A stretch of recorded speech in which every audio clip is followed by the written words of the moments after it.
avec le trait de caractère entrepreneur qui sera interprété et expliqué par Monsieur Cherlo et Madame Fatouley.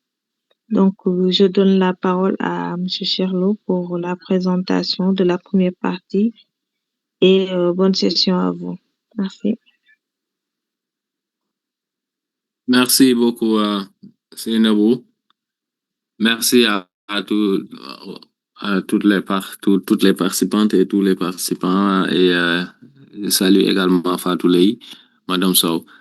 Nous allons échanger, comme vient de le dire Seynabou, autour donc du profil entrepreneur, donc qui est décliné à travers les lettres ESTP, et ces lettres renvoient aux dimensions donc du profil.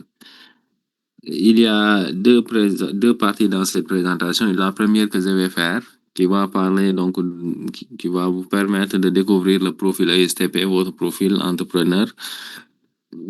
Les sous-parties, c'est l'introduction, les dimensions du profil. On va également parler des caractéristiques du profil, les points à améliorer, les forces d'abord du profil et ensuite les points à améliorer avant de passer la parole à Fatou pour la deuxième partie qu'elle va certainement consacrer donc au métier, donc elle va linker avec les métiers, notamment donc l'IA et les données. En guise d'introduction, donc MBTI, vous avez le profil ESTP donc du MBTI. MBTI, ça veut dire Myers and Briggs Type Indicator en anglais, qui veut dire indicateur typologique de Myers et Briggs en français, qui est un questionnaire standardisé bien sûr, c'est-à-dire un questionnaire dont le mode d'administration, le mode de réponse, le mode de détermination des profils et tout cela donc se fait de la même manière. Donc c'est un questionnaire donc standardisé qui a été élaboré dans les années 40, bien sûr avec beaucoup d'évolutions depuis lors, par les deux psychologue Catherine Briggs et Isabelle Meyer, dont il porte le nom. C'est un outil qui est utilisé plus dans le cadre du coaching et du développement personnel, et c'est l'un des outils d'ailleurs les plus utilisés. Et c'est aussi un outil qui est basé sur ce que les gens font, c'est-à-dire le comportement, ce qu'ils ressentent habituellement, le ressenti émotionnel, et c'est pourquoi alors, donc, en répondant aux différents items, pour ne pas dire aux différentes questions, vous avez constaté que les questions, les items renvoyaient à ce que vous faites, à ce que vous avez l'habitude de faire ou ce que vous avez l'habitude de ressentir dans une situation bien déterminée. Et c'est sur la base de cela que donc, votre personnalité, donc votre profil est traqué. Et il a traqué le test, l'outil, et il a révélé que vous êtes ESTP, qui est un profil assez rare, parce que représenté en moins par 5% de la population ayant fait le test. L'outil est disponible en ligne comme beaucoup d'outils donc de coaching et développement personnel, mais l'interprétation rigoureuse des réponses, des profils, des codes de profil ESTP nécessite un accompagnement donc de personnes habilitées et qui ont un tout petit peu une certaine maîtrise de l'outil. C'est la raison pour laquelle donc on organise ces sessions de débriefing de partage. Que signifie maintenant votre profil? Votre profil, comme tous les autres profils, les 16, sont composés de 4 lettres. Chaque lettre renvoie à une dimension. Donc, pour vous, c'est le E qui est votre dimension majeure. Donc vous êtes de source d'énergie, vous êtes extraverti. L'extraversion s'opposant bien sûr à l'introversion, mais pas une opposition radicale. On va y revenir. Vous êtes également S, ça veut dire sensation, par opposition à l'intuition. Donc, par rapport au profil qu'on vient de présenter tout à l'heure avec toujours Fatou, vous avez tout en commun sauf ça. C'est-à-dire, là-bas, c'était l'innovateur, c'était ENTP. Ici, c'est ESTP. Et ce qui fait totalement la différence, parce que vous, votre préférence, c'est que vous préférez tirer votre raisonnement sur les 5 sens et non sur le 6e sens. Donc, vous êtes factuel plutôt que théorique. Vous êtes T parce que vous fondez votre prise de décision sur d'abord la raison, l'objectivité. Et cette objectivité, donc, ça renvoie à ce que l'on peut voir, l'on peut sentir, l'on peut toucher, etc. Donc, aux cinq sens. Et non à ce qui est logique, forcément. Et ce qui est logique peut ne pas être forcément ce qui est vrai ou ce qui est acceptable. La perception, comme quatrième dimension, c'est votre style de vie. Vous aimez vivre de façon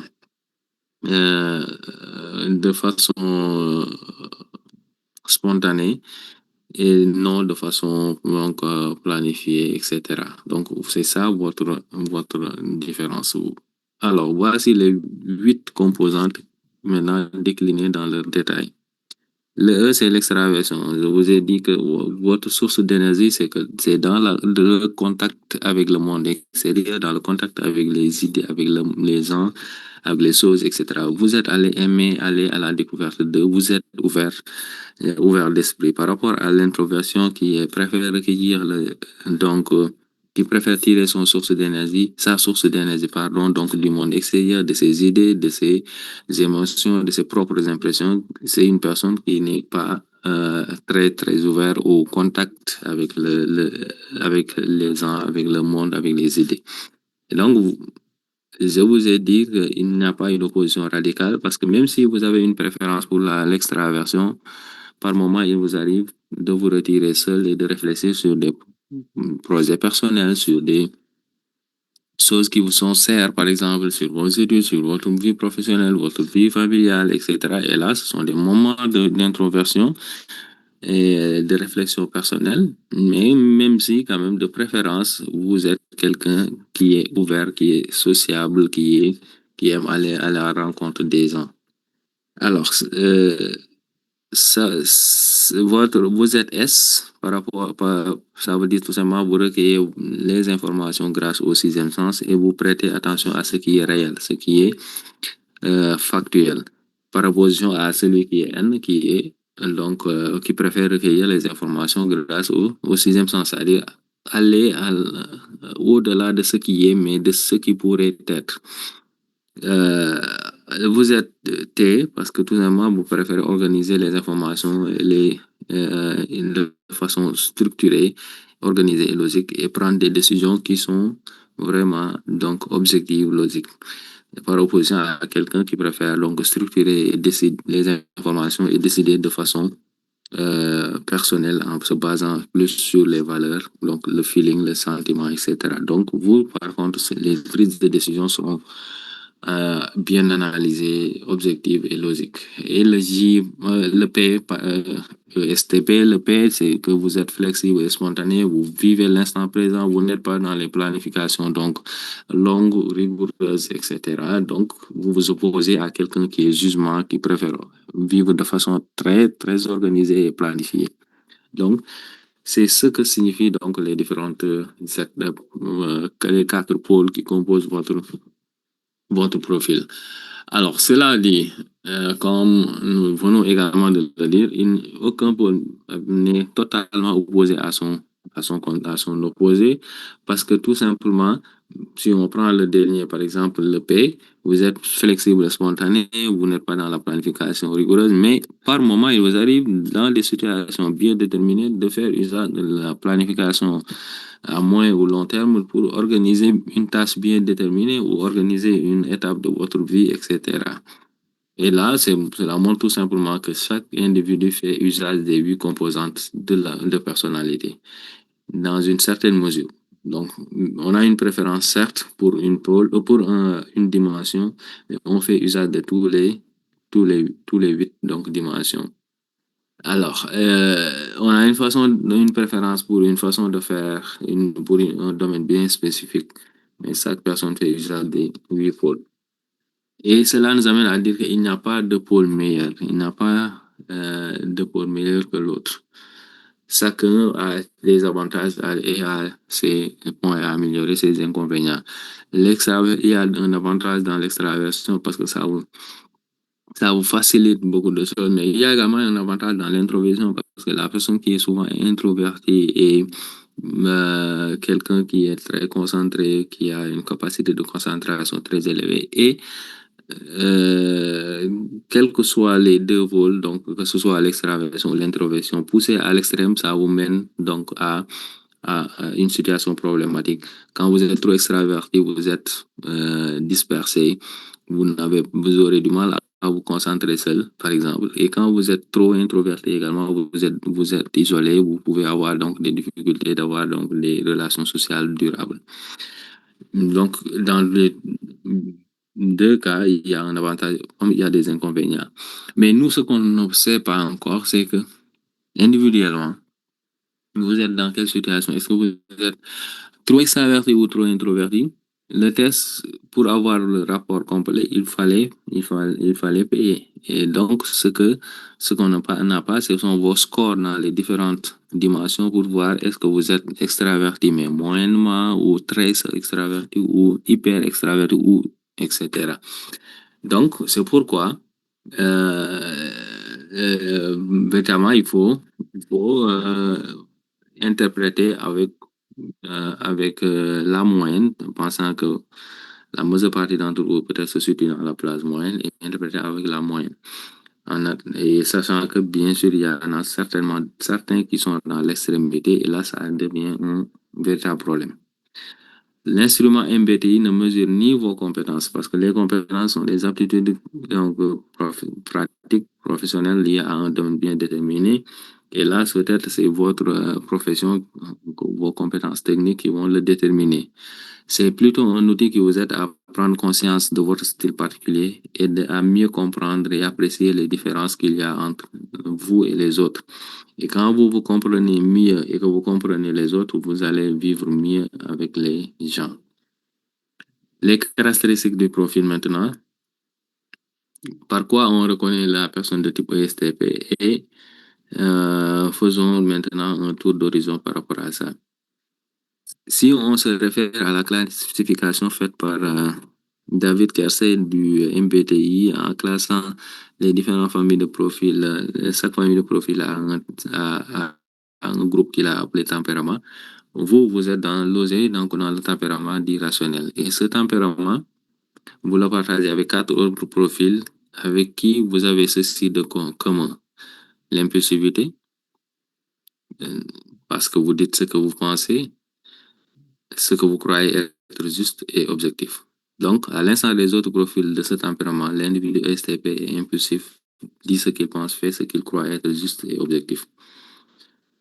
Le STP est également spontané, il préfère vivre l'instant présent parce qu'il n'est pas dans la planification, donc il préfère vivre l'instant présent et est intéressé par les résultats immédiats et les actions du moment. C'est pas quelqu'un qui vraiment se projette sur les résultats à long terme.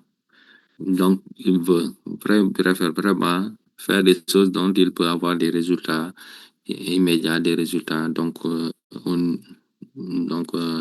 cours donc, de l'action ou bien les résultats.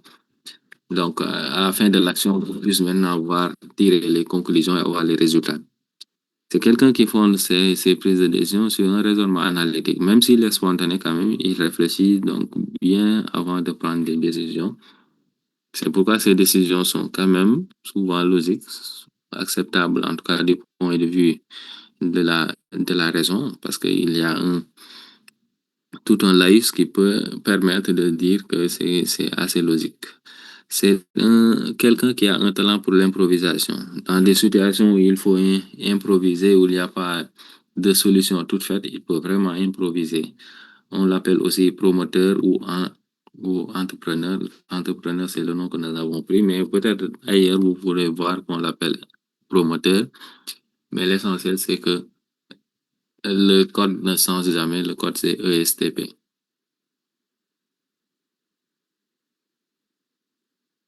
Alors,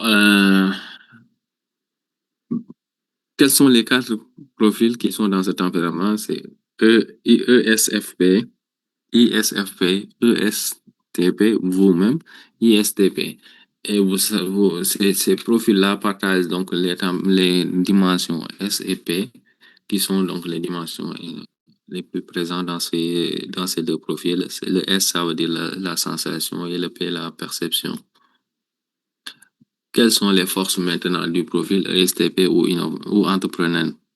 La concordance entre actes et propos, la spontanéité, le pragmatisme et la souplesse et la flexibilité. Nous avons essayé de regrouper en trois rubriques. Par rapport aux premières rubriques, la concordance entre actes et propos, l'ESTP est logique dans sa démarche et ses prises de décision car les fondant sur des faits concrets. C'est pourquoi quand il décide, souvent, il peut faire précéder cela d'actes concrets. Parce qu'il est quelqu'un qui, vraiment, dans son analyse rationnelle et logique, il préfère baser cette analyse-là sur des faits concrets, sur du factuel. Il a un goût pour le risque. Mais quand même, avant de prendre un risque, il s'assure de bien analyser les informations avant de s'engager. Il est direct et franc, donc dans la communication, il vous dit ce qu'il pense. Donc, il est direct et franc dans ses propos. C'est quelqu'un qui a une grande capacité d'observation et d'analyse, ce qui lui permet donc d'agir avec rigueur, parce qu'il observe beaucoup et analyse beaucoup. Par rapport à la spontanéité et le pragmatisme, c'est quelqu'un qui est énergique, qui est orienté vers l'action spontanée. C'est quelqu'un qui est intégré dans un groupe, dans un cadre, qui s'investit sans demi-mesure, c'est-à-dire il ne vous donne pas, il ne se donne pas à moitié, il ne triche pas, il s'investit entièrement. S'il n'est pas motivé également, il ne l'est pas.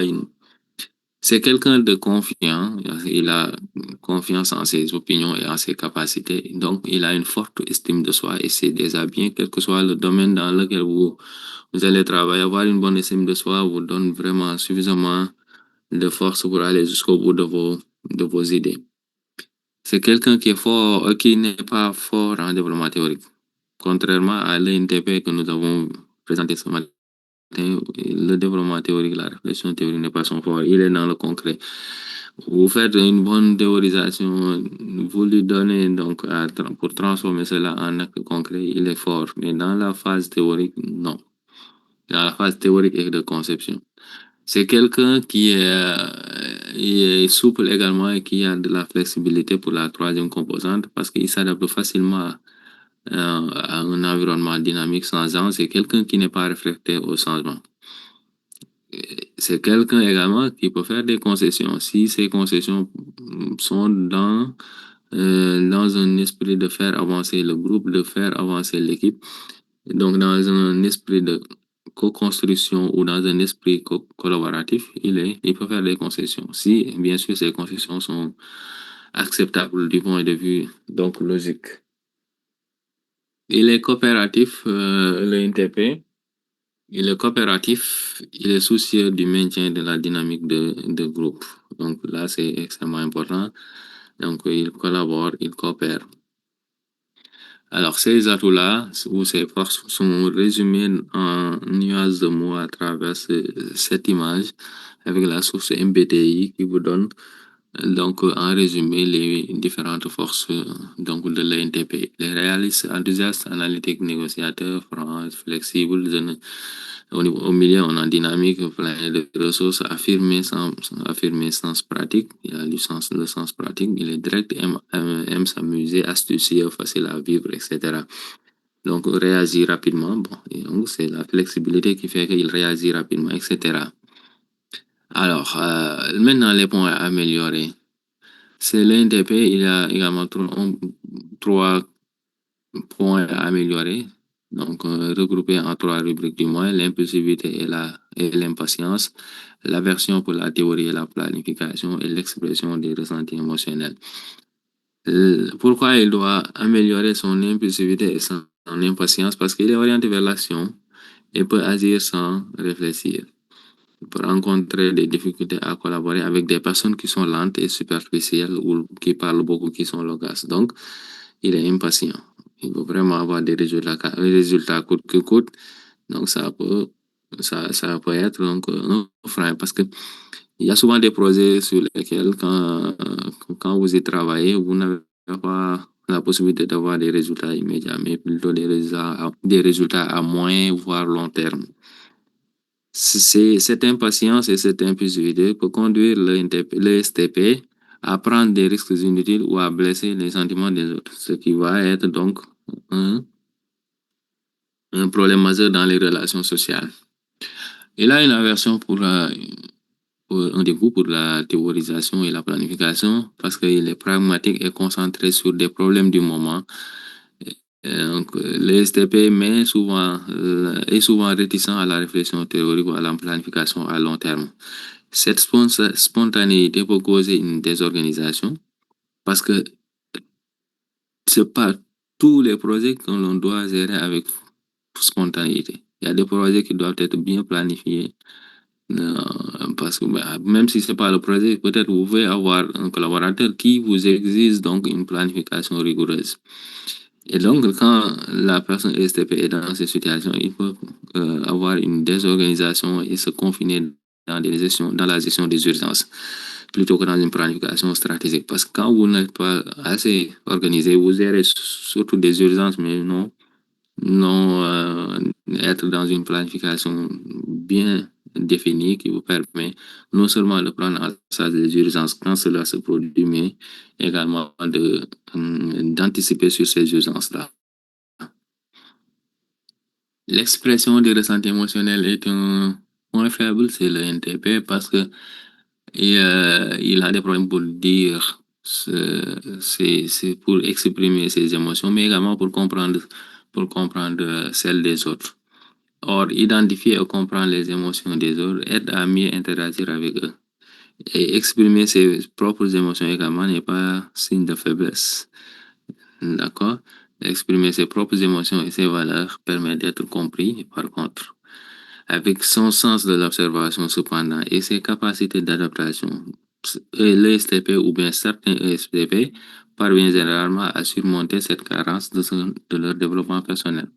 Parce que quand vous êtes attentif, quand vous observez avant d'agir, quand vous réfléchissez avant d'agir, peut-être, même si vous n'avez pas suffisamment compris les émotions des autres, même si vous n'avez même pas compris vos propres émotions, vous pouvez quand même, avec ce tact-là, vous pouvez interagir sans blesser. Donc, beaucoup parviennent à surmonter cette carence de leur développement personnel. Ces difficultés-là, qui peuvent être des facteurs de stress ou des réactions de stress, sont résumées également dans ces nuances de mots avec la source MBTI toujours. Hein. Qu'est-ce qui peut être source de stress et le NTP? Et donc, favoriser un blocage, c'est la routine, les oreilles inflexibles. C'est par exemple ne pas tenir compte de la réalité pratique, donc il y a trop de théorie, ne pas prendre en compte son analyse, parce que également c'est quelqu'un qui voudrait qu'on l'écoute quand il fait une analyse pertinente. Quand une tâche nécessite beaucoup de planification, nécessite de planifier, décision rapide, etc., trop d'engagement, tout cela, ça crée l'inefficacité, voire l'isolement, c'est le STP. Donc, voici la première partie de cette présentation qui a été consacrée entièrement au profil et à sa compréhension. Je passe la parole à Fatou pour la deuxième partie maintenant. Merci de votre attention. Merci, chef. Oui, Fatou, allez-y, on vous passe la parole. D'accord, merci, Babacar. Donc, je vais partager mon écran.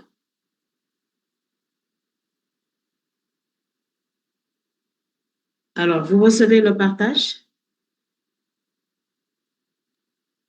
C'est en cours, hein? C'est pas encore affiché. Ah, c'est en cours. OK. Je vais répondre alors.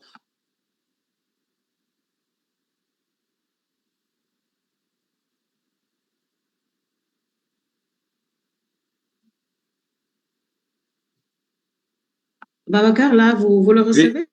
Oui, très bien. Vous mettez en mode présentation simplement. Oui, je vais aller en mode diapo tout de suite. Okay. Alors, remercier mon co-animateur, M. Cher, pour la présentation. Donc,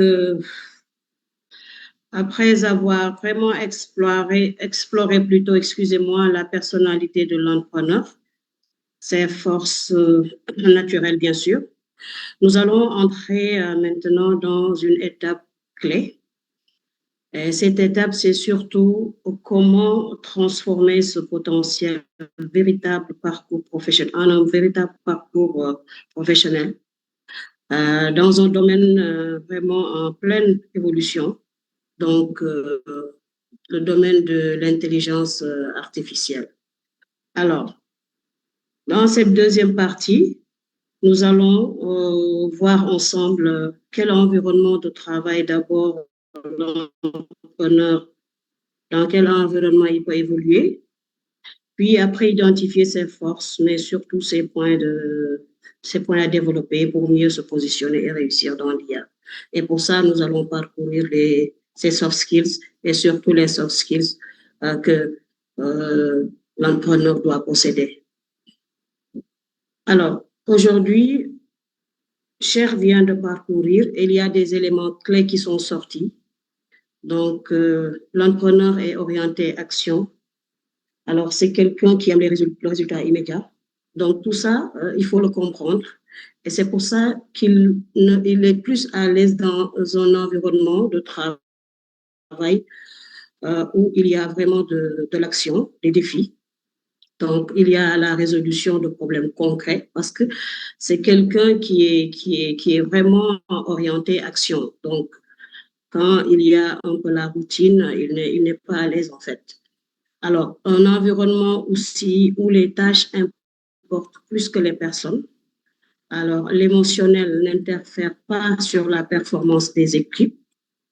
Et aussi, un environnement où les règles sont moins contraignantes, l'organisation elle est flexible. Parce que quand on le met dans un cadre fermé, alors ça développe un peu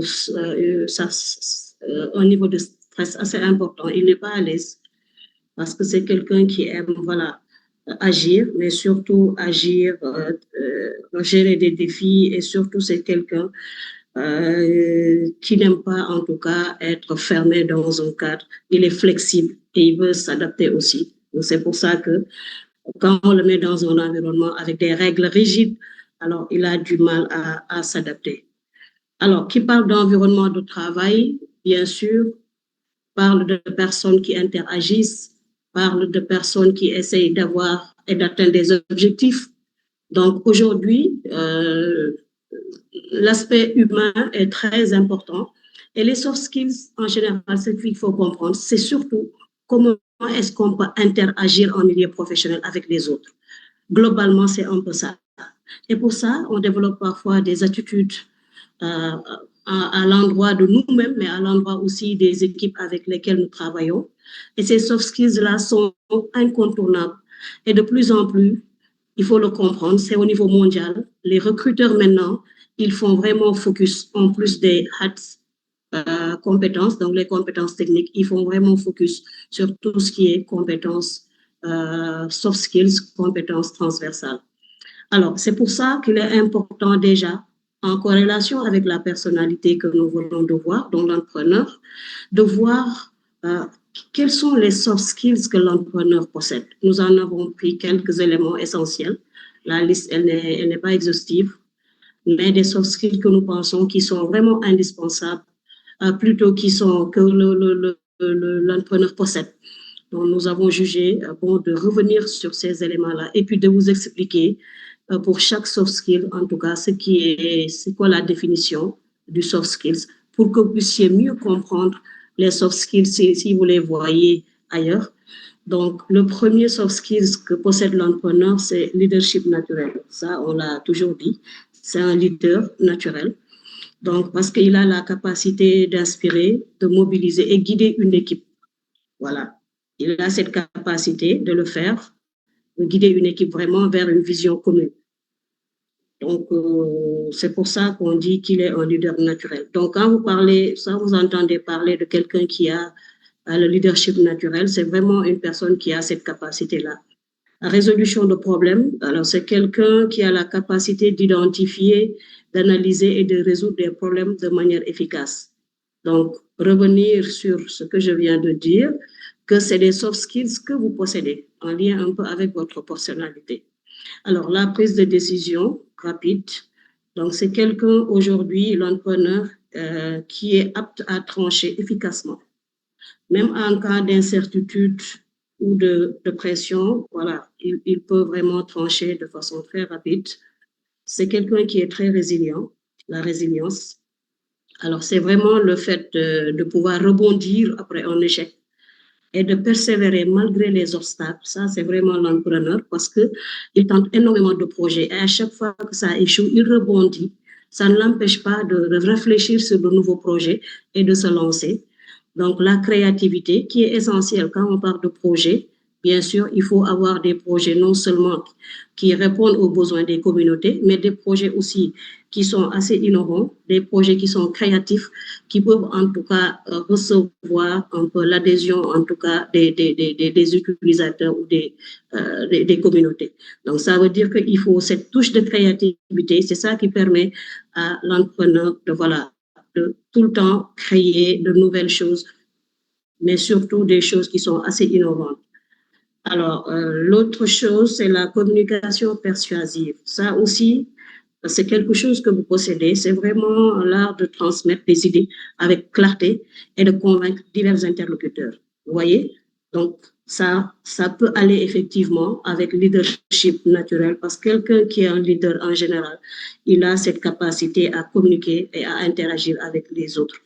Alors, l'adaptabilité aussi, la flexibilité, ça c'est essentiel et c'est quelque chose que vous possédez. C'est vraiment la facilité à s'ajuster à des environnements changeants et à gérer l'imprévu. Vous allez voir que sur les prochains slides, c'est vraiment essentiel dans le domaine de l'IA. Alors, l'esprit d'initiative, prise de risque, il initie des projets, je l'ai dit tout à l'heure, il agit rapidement et accepte le risque lié à l'innovation ou l'incertitude. Donc, vous avez déjà une base très solide, en tout cas, orientée équipe, orientée relations humaines, donc orientée leader, donc qui vous permettent en tout cas de pouvoir un peu évoluer dans le domaine de l'IA. Mais il est important aussi de voir au niveau de l'IA, pour vraiment exercer dans ce domaine-là, quels sont les soft skills qui sont essentiels et indispensables. Et ça nous permet après de pouvoir faire la corrélation, voir alors qu'est-ce qui vous manque réellement et qu'est-ce que vous avez que vous pouvez mobiliser. Alors, sur les soft skills que vous devez posséder pour travailler dans le domaine de l'IA, il y a l'esprit critique. Alors, pourquoi c'est important?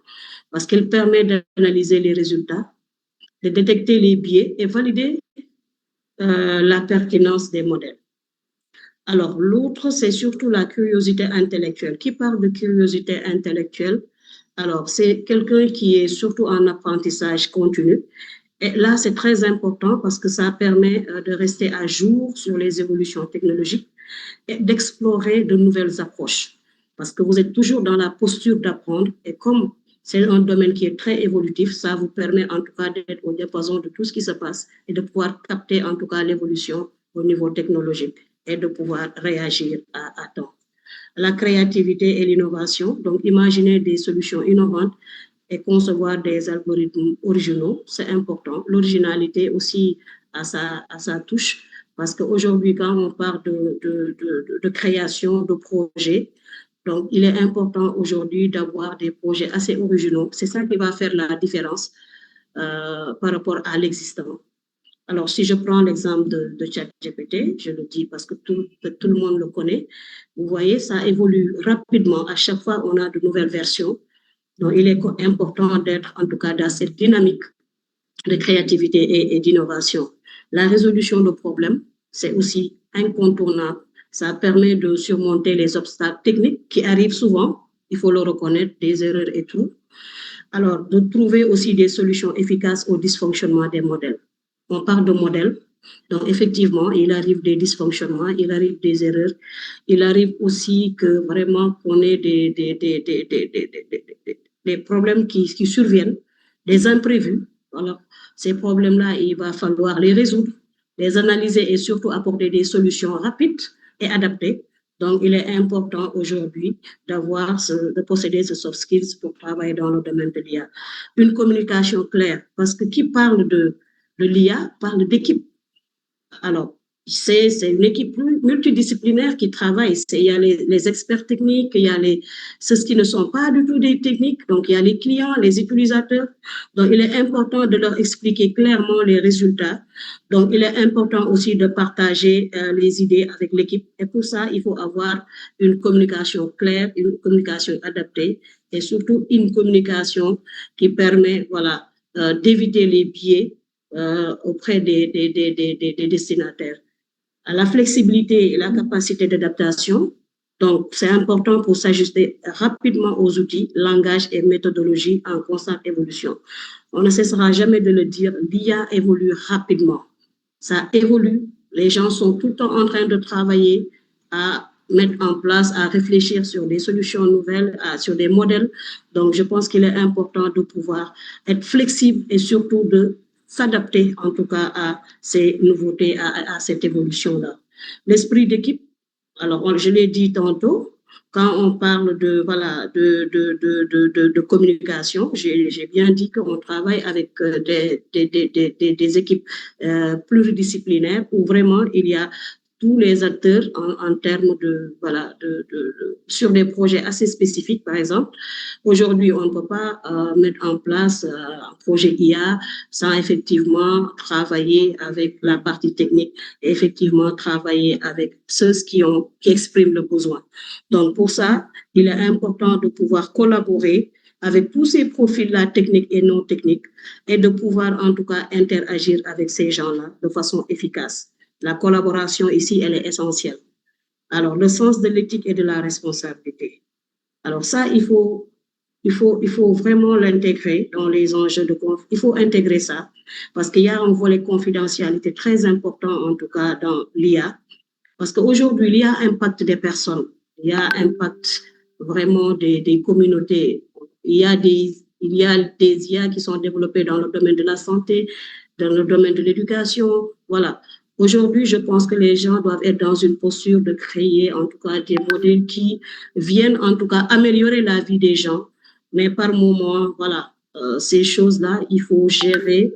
Il y a derrière toute une confidentialité à gérer sur certains projets et surtout l'éthique. Parce qu'aujourd'hui, si on n'a pas ce sens d'éthique, on peut créer, en tout cas, des IA qui peuvent vraiment être néfastes pour nous, qui peuvent avoir des impacts négatifs, en tout cas, dans tous les domaines. Et ça, c'est des choses vraiment à éviter. Donc, c'est important de garder ce sens éthique, en tout cas, si on veut travailler dans le domaine de l'IA. Alors, on a parcouru un peu les soft skills que vous possédez en tant qu'entrepreneur par rapport à votre personnalité. Je suis revenue sur les soft skills que l'on doit posséder pour travailler dans le domaine de l'IA. Alors, il est important de voir, vous, entre ces deux éléments, quels sont les soft skills que vous pouvez mobiliser pour travailler dans le domaine de l'IA. C'est ce qu'on appelle vos points forts, vos atouts. En tout cas, vous venez avec ces points forts-là pour pouvoir travailler dans le domaine de l'IA. Alors, j'ai pu en tout cas lister quelques atouts que vous avez, quelques soft skills que vous pouvez mobiliser en tout cas dans le domaine de l'IA.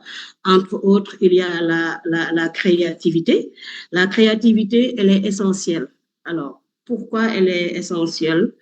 Parce que le domaine de l'IA ne se limite pas seulement à appliquer des solutions. Elle permet aussi vraiment de concevoir des modèles. Hein.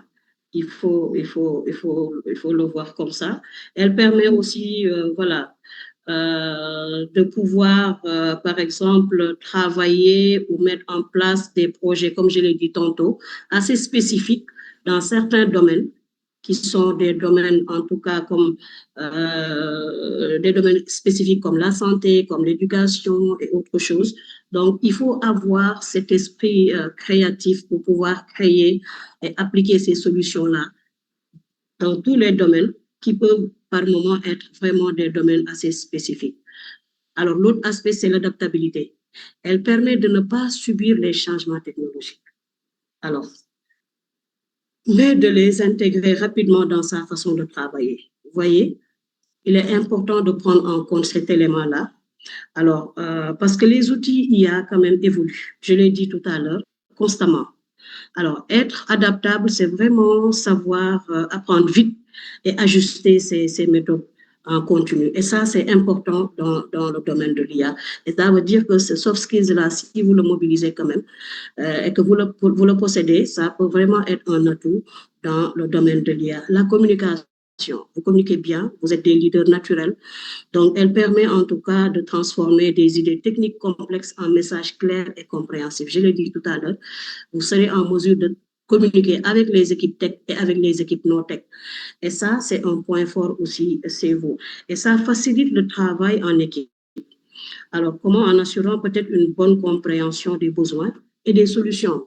Donc, ça facilite vraiment le travail en équipe, le fait d'avoir une bonne communication avec ces différents, en tout cas, profils qui travaillent autour de l'IA.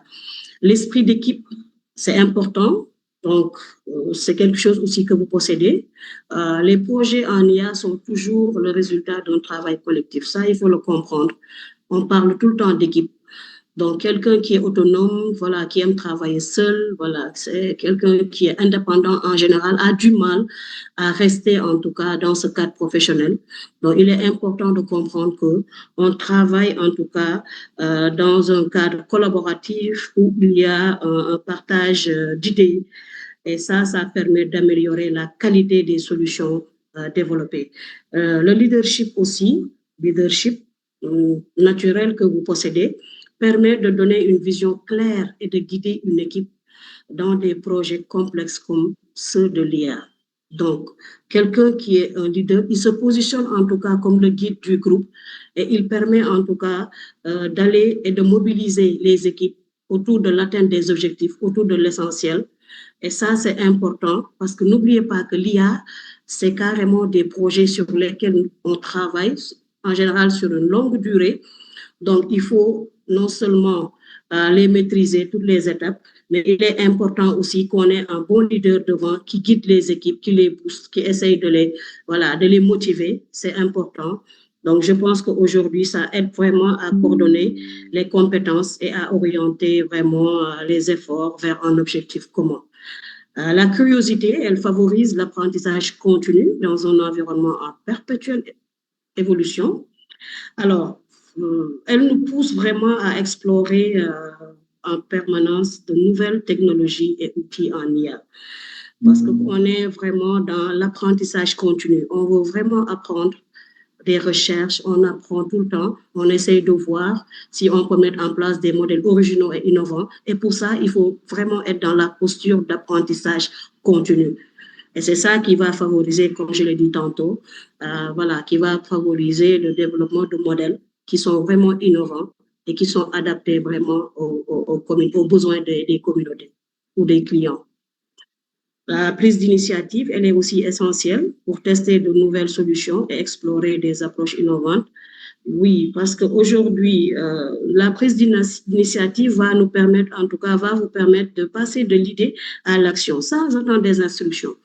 Donc, parfois, on est obligé, surtout quand on guide le groupe, on est obligé parfois, de prendre des initiatives. Parfois, on anticipe sur des choses. Parfois, on prend des décisions. Donc, pour essayer d'atteindre l'objectif qui est fixé, de finaliser le projet. Et pour ça, je pense que par moment, il est important de développer et d'avoir cet esprit d'initiative, de prendre vraiment les décisions et sans attendre des instructions. Alors, malgré tout ce qui a été dit, et vous l'avez vu, vous avez presque plusieurs soft skills aujourd'hui que vous possédez, que vous pouvez mobiliser pour travailler dans le domaine de l'IA. Et en général, vous voyez les soft skills qui ont été présentés, c'est vraiment orienté c'est dans le cadre d'un travail collaboratif, donc dans le cadre d'une communication claire, dans le cadre d'un environnement sain où les gens peuvent travailler. Donc, et ça, l'entrepreneur vient avec ses atouts pour vraiment instaurer carrément ce cadre tranquille, ce cadre où les gens peuvent travailler en équipe parce qu'il guide, il essaye de comprendre les choses, il essaye de décortiquer et il essaye aussi de mettre en place des choses innovantes, des idées. Donc, mais malgré tout ça, quand même, il y a des points d'amélioration, des soft skills qui peuvent manquer ou certains qui doivent être renforcés. Et pour ça, on a pris juste quelques soft skills qu'on va vous présenter, qui aujourd'hui, que vous gagnerez à développer en tout cas ou à renforcer. Il y a la pensée analytique approfondie, le mot on a bien mis approfondi. Alors, pourquoi l'IA repose sur l'analyse de données, la compréhension des problèmes et la prise de décision? Alors, basée sur des faits. Sans analyse approfondie, les solutions risquent d'être inadaptées. Ça, je pense qu'il est important et je pense que Cheikh l'a dit tout à l'heure, c'est quelque chose peut-être qui peut renforcer. Alors, et pour ça, on vous donne juste quelques pistes pour un peu travailler à posséder en tout cas ces soft skills. Alors, j'ajoute seulement que, au-delà des orientations qu'on vous donne pour développer ces points, il y a des formations aujourd'hui que vous pouvez faire pour développer certains soft skills qui vous manquent. Il y a des coachs, des accompagnateurs qui peuvent vous aider, comme Force N et puis les autres structures d'accompagnement, qui peuvent vous aider à développer ces compétences. Mais il y a des choses, c'est vous-même, vous devez travailler sur vous, travailler sur certains aspects de votre personnalité qui peuvent vous aider demain, vous exercer, qui peuvent vous aider à développer quelques soft skills qui vous manquent. Donc, ici, par exemple, pour la pensée analytique, vous devez apprendre à décomposer chaque problème en étapes simples, analyser les besoins utilisateurs avant de proposer une solution. Il faut se poser par moment, comprendre avant d'agir. Patience, la patience. Les projets IA nécessitent du temps. Je l'ai dit. Alors, il y a des tests, des erreurs qui surviennent fréquemment, des ajustements à faire, des améliorations continues, et c'est dans une longue durée parce que les projets sont planifiés étape par étape. Donc, il faut avoir de la patience et de la persévérance. Et parfois, voilà, vous êtes impulsif, vous agissez vite, vous voulez un résultat immédiat, et parfois, c'est pas du tout, en tout cas, on ne peut pas, en tout cas, avec ça, évoluer dans le domaine de l'IA. Donc, il est important de développer cet aspect-là pour vraiment rester concentré. Même quand les résultats ne sont pas immédiats, vous devez rester concentré et pour ça, il faut vraiment développer la patience. Donc, pour vous accompagner à développer cette soft skills qui peut vous manquer, c'est vraiment vous impliquer dans les projets à long terme. Donc, avec un suivi progressif, c'est important, voilà. Ça vous permet vraiment de développer cette patience-là, mais en plus, effectivement, des formations et d'un accompagnement que vous pouvez suivre avec des personnes indiquées. L'organisation, la planification, voilà, elles aident vraiment à définir les étapes de travail et à respecter les délais dans des projets techniques exigeants. Les projets, en général, sont assujettis de délais. Il y a des délais. Donc, les délais sont très importants dans les projets IA et il faut les respecter. Alors que vous, par moment, par la planification, l'organisation, c'est quelque chose qui vous manque. Donc, il faut apprendre à intégrer ces aspects-là et pour le faire, planifier les étapes du projet avant de commencer. C'est important. Alors, il y a des outils pour ça. Vous verrez qu'il y a plusieurs outils de planification qui existent. Et vous-même, vous pouvez créer votre outil pour, en tout cas, faire un rétro-planning des activités, les planifier, les prioriser. Voilà, prioriser les tâches par ordre d'importance et les suivre progressivement. Ça peut vraiment vous aider, même si c'est sur de petits projets, mais vraiment, ça peut vous aider à mieux travailler cet aspect-là. L'écoute active, utile pour comprendre les besoins clients, utilisateurs finaux. Alors, elle permet vraiment de mieux comprendre les besoins des utilisateurs avant de développer une solution IA. Parce que si vous ne comprenez pas un peu les besoins des clients, mais il risque d'avoir des conflits parce que le livrable aujourd'hui que le client va recevoir ne sera pas conforme avec un peu la commande. Donc, ça risque de créer des conflits. Alors que l'entrepreneur, voilà, a cette tendance à se stresser si vraiment les situations ne sont pas claires ou s'il y a quelques conflits, il est un peu stressé, désorienté. Donc, dans le domaine de l'IA, c'est important d'avoir un peu cette écoute active-là pour pouvoir avoir des feedbacks des clients, comprendre ce qu'ils veulent, leurs besoins et être en conformité avec, en tout cas, ce qu'ils ont demandé pour pouvoir livrer des projets adaptés.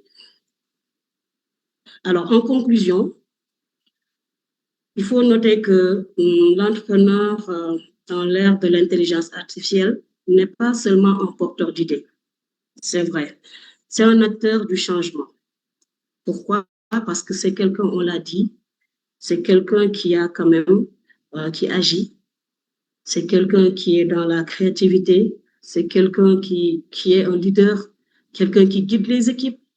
Donc, c'est important aujourd'hui, en tout cas, que son énergie et sa capacité, en tout cas, à prendre des initiatives et à oser le risque soient des leviers puissants d'innovation. Alors, l'autre chose qu'il faut comprendre, c'est que dans un environnement aussi exigeant que l'IA, c'est un environnement évolutif exigeant avec des contraintes par moment. Donc, cette dynamique doit s'appuyer sur des soft skills clés.